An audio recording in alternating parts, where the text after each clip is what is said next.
কালকে তুই শার্ট পরে আসবি। কেন? দরকার আছে। আমি শার্ট পরি না। শার্ট পরে আসবি মানে শার্ট পরে আসবি। এখন কিভাবে পরে আসবি এত কিছু তো আমি জানি না।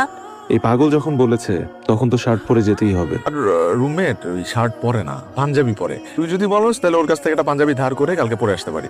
পাঞ্জাবি আর শার্ট কি এক হইলো? পাঞ্জাবি যদি জিন্সের সাথে ইন করে পরি তখন শার্টের মতোই লাগবে। তুই আমার সাথে মস্করা করস। এখন এর থেকে সহজ সমাধান আমার কাছে আর নাই। সেই লুঙ্গিটার সাথে যদি তুই পাঞ্জাবিটাকে ইন করে পরস না তো সুপার লাগবে। আমি তাহলে তাই করি দোস্ত। রাজা ভাইয়ের কাছে যাই, হল শাখার প্রেসিডেন্ট। ভাই আসবো? কে ভিতরে? ঠিক আছে।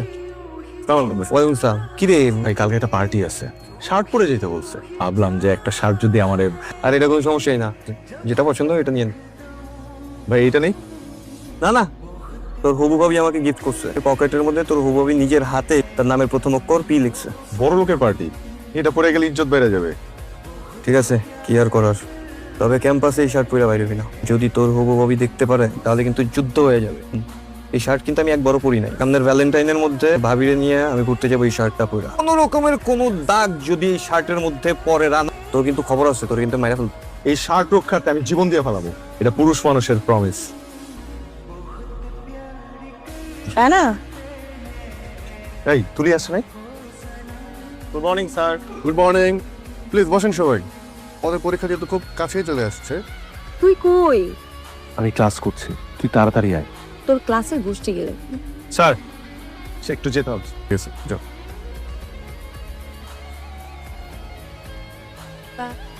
এত দেরি করলি কেন তুই? আমি ক্লাসরুমে ছিলাম। আমি কি তোর বয়ফ্রেন্ড নাকি যখন তুই চাবি তখনই তোর সামনে হাজির হতে হবে? আপনি আপনার শার্টটা খুলেন তো। শার্ট খুলবো কেন? আমি বোতাম সেলাই করবো। বলেন আমি একটা রোমান্টিক নাটক দেখছি, তো কিউট একটা সিন। এখন আমার মাথা থেকে সিনটা নামতেছে না, বন বন করে ঘুরতেছে। তুই পাগল, একটা আস্তা পাগল। তুই গিয়ে তো বয়ফ্রেন্ডের শার্ট সেলাই কর যা। বয়ফ্রেন্ড থাকলে তো আমি বয়ফ্রেন্ডকে সেলাই করবো। আর শার্টের সবকিছু ঠিকঠাক আছে?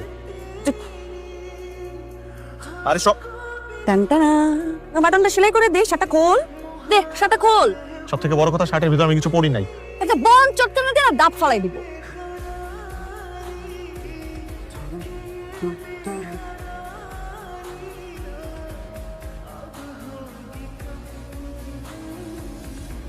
কি করলি? কালো সুতা ব্যবহার করলি কেন? ও তাই তো, আচ্ছা সমস্যা নেই, এটা কিন্তু একটা স্টাইল, ভালো লাগছে। কেন করলি এটা? এরকম পাগলামির কোনোই মানে হয় না। তুই একটা পাগল। প্রথম আমি এত কষ্ট করে তোর এটা সেলাই করে দিলাম। এই কালো সুতা আমি এখন কিভাবে সাদা করব? তোর শার্টে 12টা বাজিচ্ছে। হ্যাঁ, তোর শার্টটা আমি আরেকটু সুন্দর করে 12টা বাজাই। এই তো এখন ভালো লাগতেছে।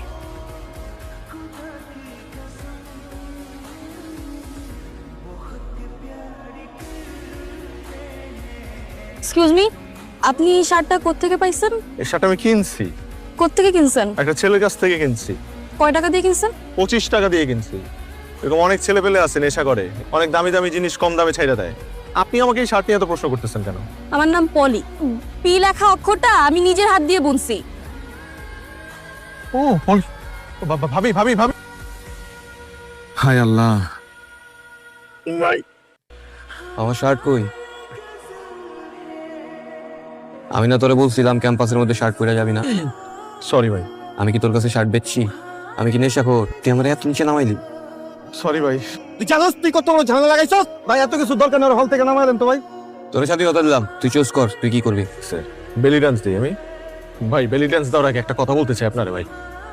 আপনি এত বড় মাপের একটা মানুষ, এই সামান্য শার্টের জন্য ভাই এত বড় একটা শাস্তি দিবেন, মাফ করে দেওয়া যায় না? এই শোন, আমার তেল দিস না। তুই আগ বাড়ায় কেন বলতে গেছস যে আমি 25 টাকায় শার্ট বিক্রি করছি নেশা করার জন্য? তাও বা বলছি আপনারে বাঁচানোর জন্য। আপনারে বাঁচানোর জন্য আমি এই নাটকটা সাজাইছি। আপনি শার্টটা ধুইয়া শুকাইতে দিছিলেন, হয়তো সেখান থেকে একটা ছেঁচড়া চোর আপনার শার্টটা চুরি করে নিয়ে গেছে। তার কাছ থেকে আমি আবার এটা কিনছি। আমার হাত থেকে বাঁচার জন্য বানায় যুক্তি দিছে, কিন্তু যুক্তিটা ফাটাফাটি। অনেক বুদ্ধি। তুই এত বুদ্ধি নিয়ে চলস কেমনে? মাথা তো আগুনের মতো গরম। পুকুরে ফেলা। জি ভাই। কাল কিন্তু আমার বার্থডে। কি খাওয়াবি? কিছু একটা তো খাওয়াবোই তোকে, কিন্তু এই প্রশ্ন করলি কেন? তোর জন্য বার্থডে গিফট কিনতে হবে না? গিফটের সাথে খাওয়ার কি সম্পর্ক? সস্তা কিছু খাইলে সস্তা গিফট কিনবো। গিফটের দাম যদি খাওয়ানোর চাইতে বেশি হয়ে যায় তখন তো আবার আমার লস হয়ে যাবে। শোন ছোট লোক, আমার বার্থডেতে তোর কোনো গিফট আনতে হবে না, ফ্রিতে খেয়ে যাস। আলহামদুলিল্লাহ। বাইরের দেশে বড় লোকদের বার্থডেতে, ধর আম্বানির পরিবারের বার্থডেতে গেস্টদেরকে উল্টা গিফট করা হয়। বার্থডেতে আমার মতো ছোট লোককে কোনো গিফট করবি না? এত টিটকারি মারিস না। রাস্তাঘাটে যখন হাঁটাহাঁটি করি তখন মেয়েরা আমাদেরকে ফেল করে তাকায় থাকে। থাকে আর ভাবে যে এই জিনিসটা রাস্তায় কি করে, অত চিরাগাড়া লাগা উচিত। কাল সকাল 8টায় টিএসির সামনে চলে আসবে। দোস্ত রুমে গিয়ে কাটছো? আমার ঘুমাইতে হবে, সকালে কাজ আসছে। আরে বেশি না, 1 ঘন্টা লাগবে, 29।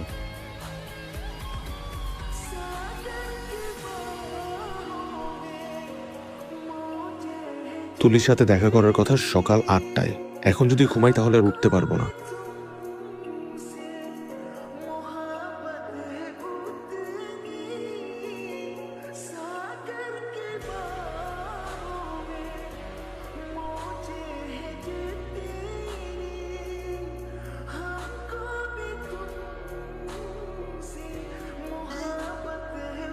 তুলিরে দেখছিস?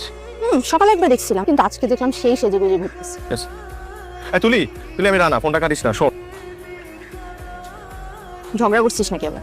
আরে পাগলের সাথে কে ঝগড়া করে? আমাকে বলছিল আজকে একটা জায়গায় নিয়ে যাবে, আমি যাই। কোথায়? ও একটা ছেলের প্রেমে পড়ছে, ছেলের সাথে প্রথমবার দেখা করতে যাবে, আর আমাকে সাথে নিয়ে যাবে। কেন? ওর সাথে ওর কিছু নাই? আমার আর তুলির মধ্যে কি থাকবে? কারণ তোরে কিন্তু আজকে একটু অন্যরকম লাগতেছে। তুই কই যাচ্ছিস? তো রাস্তায় ঘুরবো, দুপুরে খাই নাই তো, ক্ষুধা লাগছে। আজকে তুই আমার সাথে চল। চল, প্যারা নাই।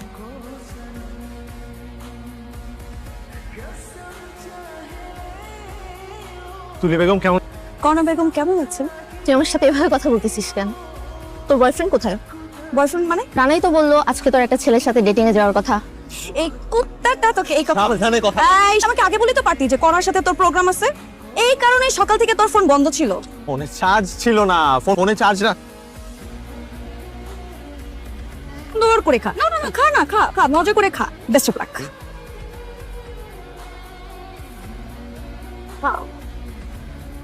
তুই আবার আমার হলের সামনে আসছিস কেন? আর তোর এই কর্নার ডার্লিংটা কোথায়? প্রথমত আমার ডার্লিং না, তাহলে ঘুম থেকে উঠতে দেরি হয়ে গেছিল। তারপর টিএসসি গেছি দৌড়ায়, পুরো ক্যাম্পাস তোরে খুঁজছি, খুঁজতে কনার সাথে দেখা। তাই বলে তুই তোর ডার্লিং কর্নাকে নিয়ে ডেটিং এ চলে যাবি? না, ভাত খাইতে গেছিলাম, আমার সব তরকারি তোর গায়ে ঢাললি। তুই আসলে একটা পেট নেই। Happy birthday. পরে কি করছে ও তোর কর্নার ডার্লিং?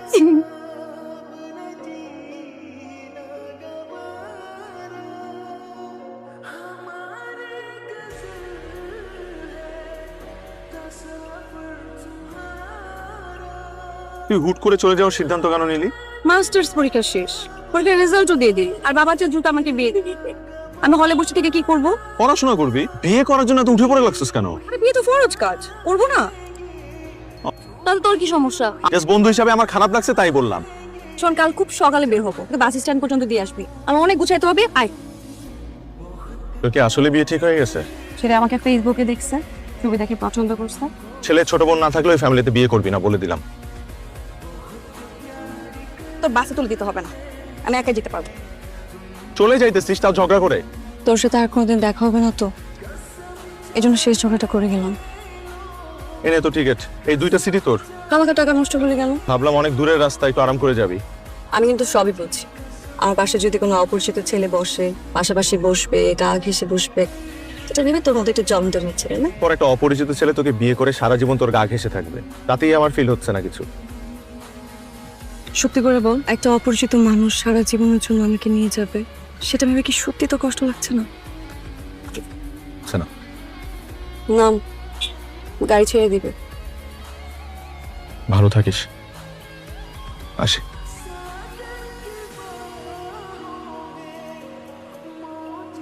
হ্যালো, আমি রেডি হচ্ছি। ছেলে বউকে আমাকে দেখতে আসছে সবাই। তুই তো বিয়ে নিয়ে খুব ব্যস্ত, আর এখানে তো আমি তোকে পুরো ক্যাম্পাস জুড়ে মিস করতেছি। এখন কেন আমাকে মিস করতেছিস?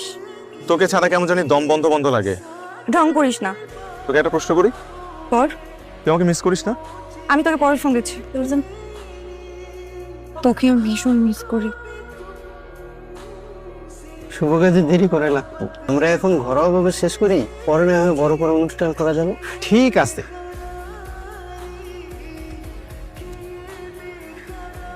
এই কুত্তা, তোরা সিগারেট খেতে নিষেধ করছি? সিগারেটে ভিটামিন আছে তাই খাই। তুই না বললি সিগারেটের মধ্যে ভিটামিন আছে? সিগারেট খাওয়া না ছাড়িস তাহলে কিন্তু আমি সিগারেট খাওয়া শুরু করে দিব। আগামী শুক্রবার তোর পেতনির বিয়ে, আমি এখন অনেক বিজি। তুলি তো শুধু আমার একজন বন্ধু, ওর জন্য তো বুকের ভেতর এত শূন্যতা লাগার কথা না। তুলিকে ছাড়া তো দেখি একটা দিনই কাটাতে পারছি না। হ্যালো, কি রে, আমি তোকে কতক্ষণ ধরে ফোন দিতেছি আমার। আরে আমার ফিয়ান্সি ফোন করছে। তাহলে আমি যে এখানে তোকে ফোন দিতেছি, ওর ফোনটা রেখে আমার ফোনটা তো ধরতে পারতি। এই ফোনটা কি কাটার কোনো উপায় আছে বল? ফোন ডাক। কাল সকালে আমাকে বলছে শপিং নিয়ে যাবে। কি রঙের শাড়ি পরবি বিয়ের দিন? ও হয়তো লালটাই পছন্দ করে। আমি হলে তোকে নীল বেনারসি কিনে দিতাম, তুই তো সবসময় আমার কাছে পড়ে। তো আগে কেন বলিস না? এটাই তো আমার অনেক বড় ভুল হয়ে গেছে রে। বলতো তো কি হয়েছে? জানি না, আমার একটা সমস্যা হয়েছে। যখন মাথায় আসে যে 2 দিন পর তুই অন্য কারো বউ হয়ে যাবি, মানে পাগল হয়ে যাবে, মানে অস্থির লাগে। প্লিজ দোস্ত, আমার জীবনের এক্সিকিউটিভ ডিরেক্টরের পদে জয়েন কর প্লিজ। সবসময় ফোন করিস না তো? কেন বলতেছিস এসব কথা? আমার বিয়ে ঠিক হয়ে গেছে, আমার কয়েকদিন পরে বিয়ে। পালায় চলে আয় না আমার কাছে। কিভাবে বিয়ে ভাঙবো? এত সুন্দর, প্রতিষ্ঠিত, হ্যান্ডসাম, বিয়ে ভাঙতে হলে তো একটা প্রবলেম থাকা উচিত। ভালো থাকিস। মানুষটাকে চাই, অনেক সময় তাকে পায় না। আমি জানি না তোকে ছাড়া বাকি জীবন কিভাবে কাটাবো। তুই ভালো থাকিস। আই কুত্তা, তোর না আজকে বিয়ে? তুই জানিস না? এ কারণে আমার পাত্র কাছে চলে আসলাম কবুল বলতে। কি রে, বিয়ে করবি না পিকনিকে? তারপর বাবার পা ধরে দিলাম একটা বিশাল কাপ। মন গলে গেল।